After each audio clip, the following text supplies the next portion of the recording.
keberhasilan ahli Al-Quran itu adab. Buka Quran surah ke-35 ayat ke-32, paling kiri sebelah atas. Thumma awrathna al-kitaba alladhina istafayna min ibadina. Kemudian kami wariskan Al-Quran itu kepada hamba-hamba yang kami pilih. Awas, ada yang rajin baca, one day one juz, one day one ayah, kan? One day one surah, dan seterusnya. Ada yang rajin menelaah, buka tafsir ini, tafsir itu. Ada yang rajin menghafalkan, ya, Masya Allah. Tapi maaf, apakah semua orang itu dianggap benar oleh Allah ketika berinteraksi dengan Al-Quran? Tidak. Ada 3 golongan. Faminhum zalimun li nafsi. Ada orang yang senang dengan Al-Quran tapi zalim orangnya. Rajin baca dia, rajin, tapi zalim, tidak mampu menempatkan ayat Quran sesuai dengan tempatnya. Apa?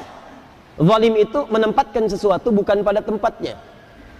Ini penghapus buat menghapus tulisan di papan tulis, asalnya begitu, tapi digunakan untuk melempar orang misalnya. Nah, itu zalim namanya. Gelas tuh fungsinya menampung air untuk minum. Gayung fungsinya untuk mandi. Ada orang minum pakai gayung, mandi pakai gelas. Itu zalim namanya. Ada orang sering ngaji, baca qul huwallahu ahad, katakan hanya Allah yang esa, hafal ayatnya, tahu maknanya, tapi tidak menempatkan ayat sesuai dengan tempatnya. Dia katakan di lisannya semua agama sama.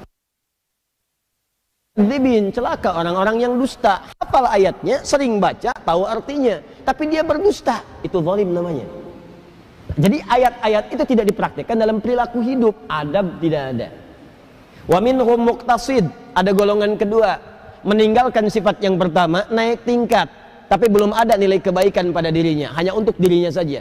Muqtasid itu paket hemat. Jadi ahli Quran, kalau perilakunya nampak kegiatan sehari-hari, sering mojok di masjid misalnya, atau dekat tiang-tiang nyandar, baca ngulang-ngulang hafalan, tapi kalau diminta, Mas bisa ngimamin, yang lain saja. Nah, itu paket hemat kata Quran. Hemat untuk dirinya, belum bisa diberikan pada yang lain. Yang ketiga, wa minhum sabiqum bil khairati biiznillah. Adab.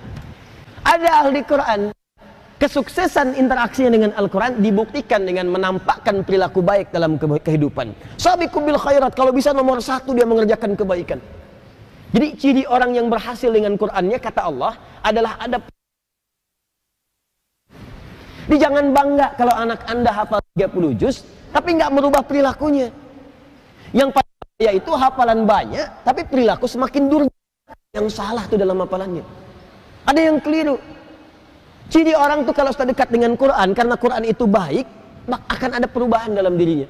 Minimal tuh sifatnya dulu lebih tenang, lebih terukur, lebih baik. Lama-lama jadi sikap, sopan, adabnya muncul. Kalau ada kebaikan pengen segera dikerjakan. Kalau lihat sampah di masjid pengen segera ngambil. Kalau lihat ini belum nyala pengen segera nyalakan. Kalau lihat saf kosong pengen ngejar safnya. Itu dorongan kebaikannya cepat sekali. Semakin tinggi kecepatan berbuat baiknya, ini menandakan semakin besar pengakuannya di hadapan Allah Subhanahu wa taala dalam perubahan kebaikannya. Jelas sampai sini? Baik.